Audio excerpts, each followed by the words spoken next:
अगला पॉइंट है बच्चों सिद्दी जौहर का आक्रमण। अफजल खान का दमन करने के पश्चात शिवाजी महाराज ने आदिल शाह के वसंतगढ़, पन्हाला और खेड़ना किले जीत लिए। खेड़ना किले को विशालगढ़ नया नाम दिया गया।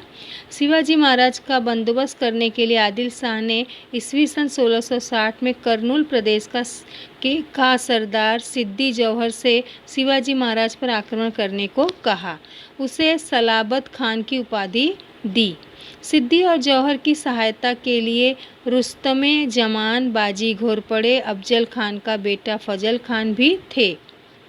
इस स्थिति में शिवाजी महाराज पन्हालागढ़ चले गए। सिद्दी की सेना ने लगभग 5 महीने पन्हालागढ़ को घेर रखा था। इस घेरे से निकलना शिवाजी महाराज के लिए कठिन हो गया था। नेताजी पालकर ने बाहर से सिद्दी की सेना पर आक्रमण कर इस घेरे को हटाने का प्रयास किया, परंतु उसकी सेना बहुत कम थी, इसलिए यह प्रयास सफल नहीं हुआ। सिद्दी घेरा हटाएगा ऐसे आसार दिखाई नहीं दे रहे थे, अतः शिवाजी महाराज ने सिद्दी से बातचीत प्रारंभ की। इससे पन्हालागढ़ का घेरा ढीला पड़ गया और शिवाजी महाराज ने इस स्थिति का लाभ उठाया। इस स्थिति में गढ़ का शिवा काशिद नामक पराक्रमी युवक आगे बढ़ आया। यह युवक शिवाजी महाराज जैसा दिखाई देता था। उसने शिवाजी महाराज जैसी वेशभूषा धारण की और पालकी में बैठ गया।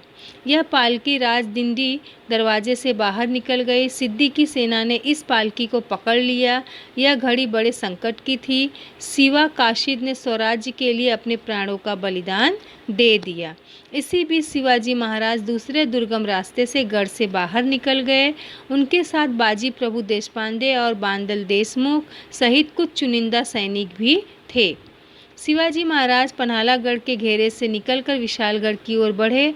सिद्दी को यह समाचार प्राप्त हुआ। उनकी सेना ने उनका पीछा किया। सिद्दी की सेना को विशालगढ़ की तलहटी में रोकने का दायित्व शिवाजी महाराज ने बाजी प्रभु देशपांडे को सौंपा।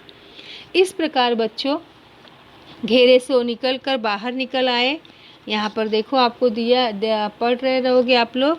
अगला देखो यहाँ पर दिया है जैसे उनके सैनिकों ने सिद्दी की सेना को रोक रखा था। परिणामतः शिवाजी महाराज विशालगढ़ की ओर बढ़ना संभव हुआ। उनका विशालगढ़ जाते समय शिवाजी महाराज ने पालवन में दलवी और श्रृंगारपुर के सुरवे के विरोध का भी दमन किया।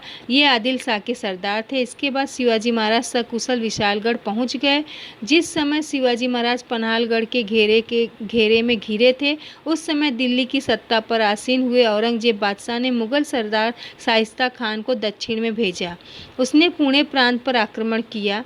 उस समय शिवाजी महाराज का आदिल शाह के साथ संघर्ष चल रहा था। इस स्थिति में दो शत्रुओं के साथ अब देखो एक युद्ध कर रहा है तो दूसरा उसका फ़ायदा उठा के उसने भी शिवाजी महाराज पे हमला बोल दिया। अब ऐसे स्थिति में शिवाजी महाराज दो शत्रुओं से कैसे लड़ते, तो दो शत्रुओं से जो युद्ध करना उचित नहीं होगा, यह शिवाजी महाराज के ध्यान में आया। अतः विशालगढ़ पर सकुशल पहुंचने के बाद उन्होंने आदिल शाह के साथ संधि कर ली।